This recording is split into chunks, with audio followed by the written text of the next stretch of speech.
also. One thing I did want to call your attention though is how easy it is to make an overall change in tempo for the song. The singer's a little slow, isn't it? Can we try a little faster? Let's try a little bit faster. So let's say quarter note equals 64. We'll start from the quarter notes that the band comes in on. It's right here, can you guys see? As a director, that's a great way to focus your students on intonation, is to have it be too slow, because it's so hard. Yeah. And then when you just speed it up a little bit, suddenly it's like super in tune, And 1 or 2 ticks makes a world of difference on a song like this. Yeah. I can bump it to 62 and you feel it, but 64 you'll really feel it. Here we go. It's the end of Georgia's solo, right? Is that what it's yes, exactly. Yeah. Here we go.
We could also do an instant global transposition.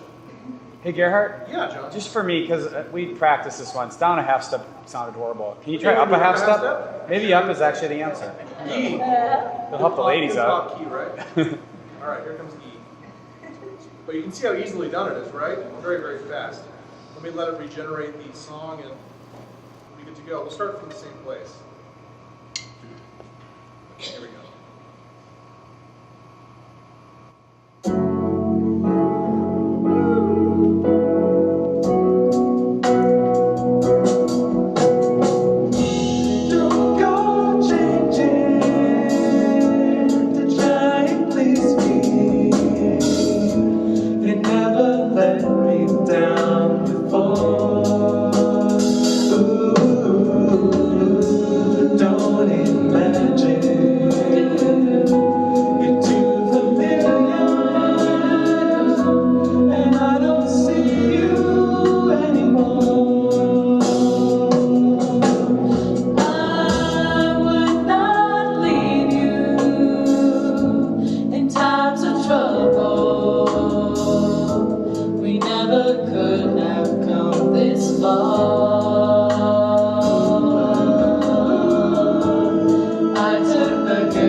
But, you know, it's hard. It'd be really hard for a community college rhythm section to, like, just all of a sudden play this tune in E, university level, maybe.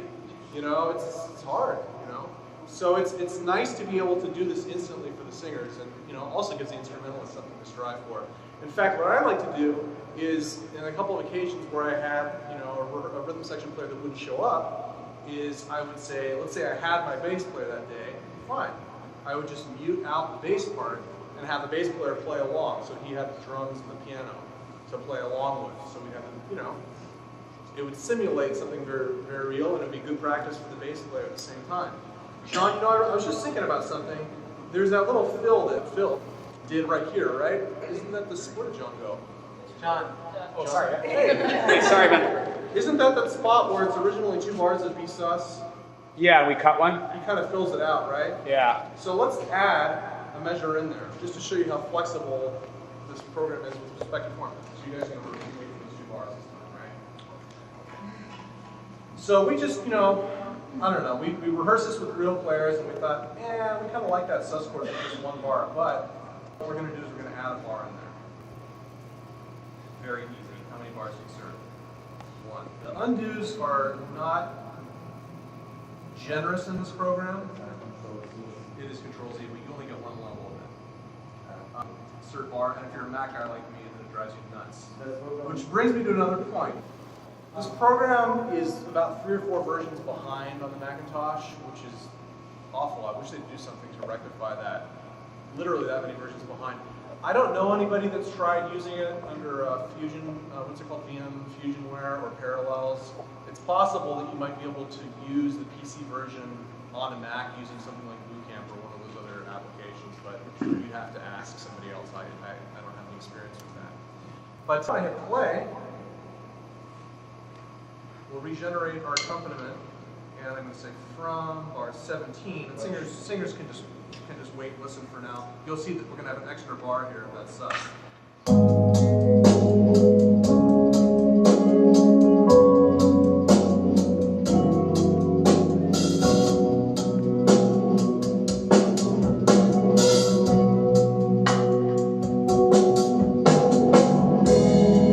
guys catch that? Here's our bar of, you know, B sus, and I just said, you know, make another bar here. I didn't specify a chord in there. That was one of the same ones. The It'll repeat whatever chord was coming beforehand. The default to the last chord that was entered.